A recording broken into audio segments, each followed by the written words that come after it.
Will Hearns try to come out and get Hutchings out of there early as he did against Duran? Will he be determined to show that the hitman was back for more than just one bout? I see a mistake already from Fred Hutchings, Tim, and that's that jab. The left jab of Fred Hutchings. He brings it back too slowly. He's dropping that left jab. So look for the right hand. The counter right hand is by Thomas Hearns. Tim, Hutchings also looks very, very tight right now. If you get nailed when you're tight, Tim, it's going to be curtains.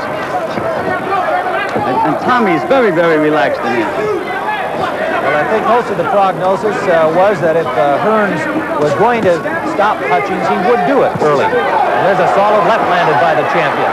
But that if Hutchings got by the first 2 or 3 rounds, this could be a very interesting fight, but he's wobbled already. Hearns is after him, and he's got him in trouble. Hutchings trying to survive. And he did a good job of escaping there, Ray. Hutchings should hold on and, well, at this point now, should move and clear that head. Because Tommy's going to throw just a barrage of punches once he gets his man hurt. Tim, but Hutchings is reaching for Hearns. He's walking into Hearns. It's the worst thing you can do. Hutchings still wobbling, but now finally getting a clinch around Thomas Hearns, as Ray Leonard suggested he should have done immediately, but he did escape with the worst damage after the first combination that wobbled him. He's reaching in with that jab, Tim. Watch for the right hand, because Tommy Hearns should counter that left jab. Hutchings' eyes are a little more clear now. Looks like he's got himself back together, but he is still very much a target for Hearns. There's a solid left hook landed by the champion. Wide open for a right hand. Hutchings is wide open for a right hand, Tim. He reaches in with that left jab. There it is again. Hutchings, trained by Noah Cruz, who had the champion Carlos Palomino with him the last month. Under a minute to go. And the first round with the champion having staggered the challenger Hutchings, but he stayed on his feet. Tim, we mentioned that Hutchings' height might bother Hearns. It's the other way around. Hearns' height is bothering Hutchings. Big right hand. Comes out on a big right hand. Hutchings in difficulty again. Hutchings does not have the experience. He's not been in the caliber fight. Right hand, and down he goes. The first knockdown, a right hand, sending Hutchings, who was backing up as he was hit. Under 30 seconds to go. Tim, here's where the second prays that the bell rings so he can get his fighter back and straighten him out. Tommy has to get him out of here. He's got 20 seconds to do it. Hearns pounding away. And with the mouthpiece out, his lip is cut now, Tim. He's in bad shape. An overhand right sending Hutchings down for the second time. Tim, there's 7 seconds left. He may make it. 5 seconds. I don't think so. I don't think he's going to survive this round. And a bell should ring. And there it does. Bell. So Fred Hutchings picked up his own mouthpiece. So he at least was together enough to do that. But he is a young man in some difficulty. We're going to show you the knockdowns in the first round. First one came off a stunning combination. Big right hand. Down he went.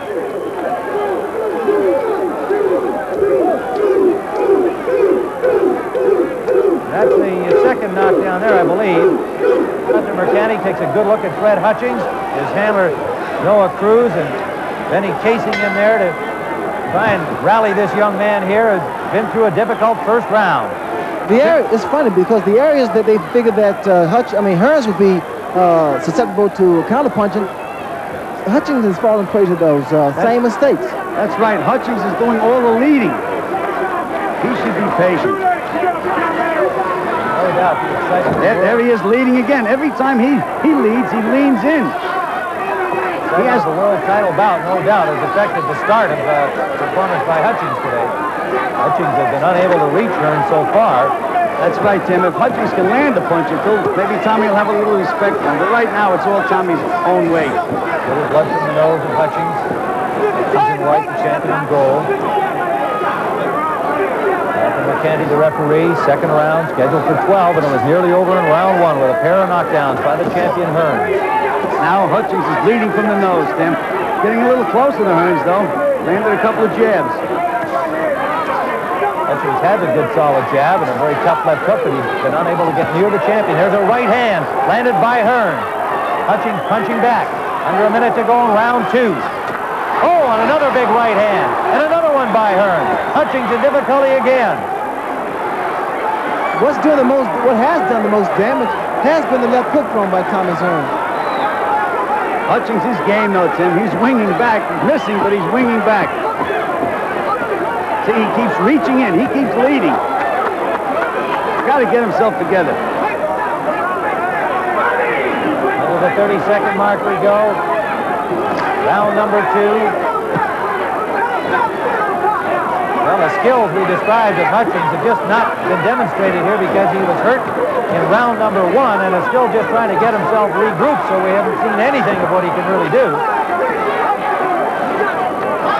The champion in command as we wind down round number 2, and Hutchings is going to get through this one as well. And he lands a right hand.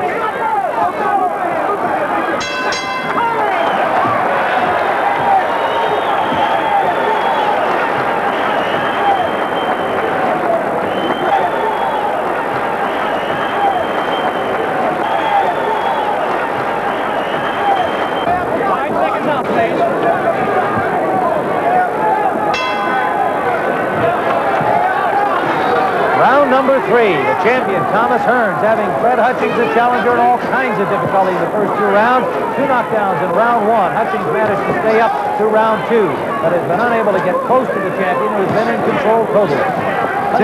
Tim, when you get nailed early like that, that's the same as a sprinter in a 100-yard dash falling down at the starting line. It's tough to get back once you get a bad start like that. Thank you to Sugar Ray Leonard, Tim Ryan. We are live from Saginaw, Michigan on CBS Sports Saturday. Tommy's left jab, Tim, has been very effective, very consistent. In fact, there's a slight swelling on the left eye of Fred Hutchings. And he's okay. He's not stable. Well, his conditioning certainly has enabled him to go this far because he was really banged around in round 1 and again in round 2. And here he is still trying to regroup, regather, get back to his fight plan. It's basically a counter-punching fight plan. Tim, he has a great trainer in Noah Cruz. He's a great conditioner. I knew the fighter would be in great condition for the fight. All of his friends in Stockton, California looking in, no doubt, with some concern at this point. He's a little more settled down now, though, Tim. He's not reaching as much. He thinks he has to initiate the action all the time, and he doesn't. Tommy now is starting to work his left jab downstairs and upstairs, which I feel he's going to come up with the right hand. There he tried to throw the right hand. He's trying to set his man up. Fred Hutchings, 27-1, 17 knockouts. Hearns, 39-1 with 33 KOs. His entire family here in attendance at ringside. His mom, his brother Steve, who just won a gold medal in the Olympics. Another brother, a grandfather, 4 sisters, and assorted other relatives. A right hand, counter right hand by Tom would be so beautiful to him because Freddie Hutchings, he's in position to be hit by that right hand. You notice the left jab, he sticks it out and drops it. Under a minute to go, or at least he landed that left jab on his last try. Hearns with a reach advantage. Hutchings with a 1-inch height advantage. Tim, they're the same weight, but Tommy Hearns looks twice as big on There was a right hand. There was a right hand, the counter right hand by Thomas Hearns. Because Hutchings reaches in with that left jab and steps forward with that left foot and doesn't follow back. Tommy Hearns having some fun in there now, and he hurt him with another right-hand lead that time. And Hutchings, again, doing the right thing after being stunned. And now one of the handlers up on the corner looked like he was trying to stop the fight. From the Hutchings corner, there's a right hand by Hearns. And a combination. Hutchings won't go down. A handler stepping into the ring from the Hutchings corner, trying to get the referee to stop the fight. And Mercanti does. Hutchings' handler, I believe that's Benny Casing, stepped into the ring during the action, trying to get the referee to stop it, and Mercanti, the referee, has stopped the fight, and it is a 3rd round knockout for the champion, Thomas Hearns, as young Fred Hutchings just never got himself into the bout. He was knocked down twice in the 1st round and never got started, never recovered from that battering, managed to get through round 2, and then in the 3rd round, Thomas Hearns again had him in difficulty. And finally, the corner just begged them to stop it, and the referee, Arthur Mercanti, stepped in.